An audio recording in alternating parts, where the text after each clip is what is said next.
I think the interesting conversation now turns to what's going to happen with next year's class, Colby. And the crop of first ballot options is certainly a good one. You have Joe Thornton, Duncan Keith, Carey Price, Zdeno Chara, Ryan Getzlaf, Tuukka Rask, and Jason Spezza. There are some other names. Our pal Paul Paduti over at dailyfaceoff.com, as he always does, knocked it out of the park with an article kind of going through all of these options. But when you look at those first-time eligible players, Colby, which one of them to you have earned the distinction of being first ballot Hall of Famers? Yeah, well, I think Zdeno Chara and Joe Thornton are easy. I think Duncan Keith is easy.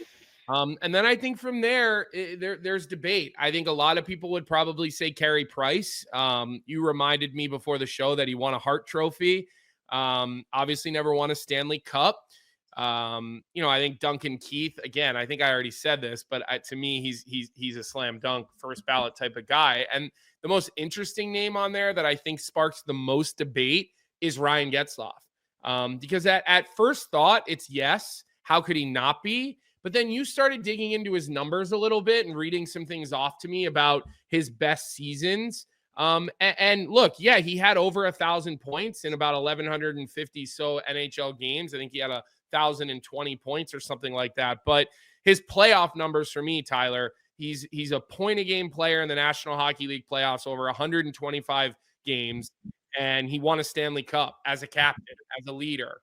Was he the captain, or was Chris Brown maybe the that was captain? his rookie season. Yeah, they won okay. it. So you're right. So that goes back a long way. So I stand corrected on that. But certainly some names that I think are slam dunks in that group. Yeah, I think it's pretty easy to agree on the three, and Paul Paduti kind of did in his piece as well. Like, it's Keith, it's Chara, it's Thornton. They are all locks. My thing with Getzlaf is he comes back to kind of the debate of, do you value peak or longevity? And that's almost in a way how him and Carey Price are a little bit different, because Getzlaf, I mean, they both played a similar amount of years. Price struggled to stay healthy for some stretches, but you look at Getzlaf, like, his career high in points was 91. His career high in goals was 31. And you think, okay, good defensive forward, but he never finished higher than 10th in Selke voting. Like, he was never considered the best or one of the best three defensive forwards at any given point in his career. He was never one of the highest scorers in the league. So yes, the longevity is impressive. Yes, he won internationally and he won a Stanley Cup back in his first season. But if I had to pick between him and Carey Price, I think it's a stone cold lock that Carey Price is your guy.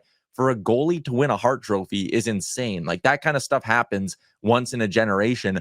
And then you go through in 7 of his, I know it was technically a 15-year career, but there were 2 seasons in there where he played under 15 games because of injury. Another one where he played under 30. So if you take those out, let's call his career a 12-year career. He was top 10 in Vezina voting 10 or 7 of those 12 times. Like, he was consistently one of the best goalies in the NHL. He has the hardware to back it up. He won internationally, which I get the Stanley Cup goes to Getzlaf and it doesn't for Price, but I don't want to not Carey Price for him playing for a Montreal organization that never figured it out.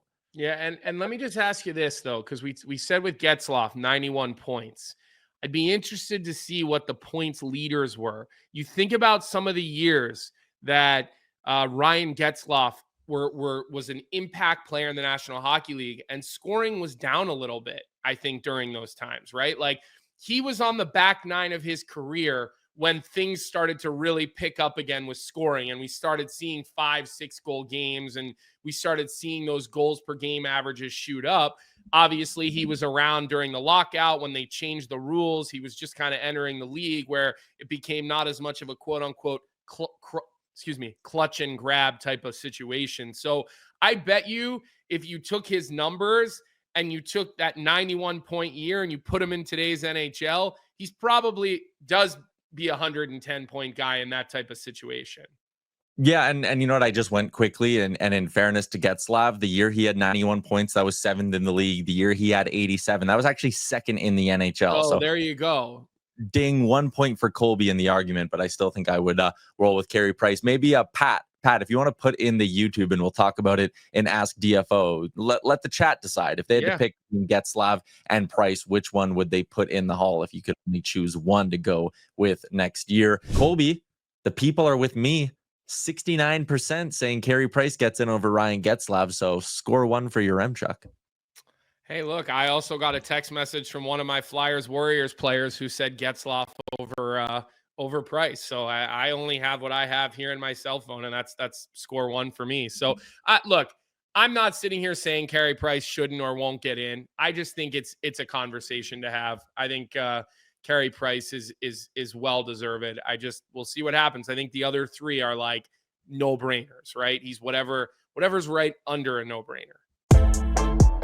What's up, hockey fans? If you enjoyed that video, then you need to be hitting the subscribe button right here at Daily Faceoff. Exclusive interviews and analysis from our hockey insider Frank Saravalli, fantasy updates from Brock Sagan, and a daily live show at noon Eastern Monday through Friday. You don't want to miss any of the fantastic content, so hit that subscribe button.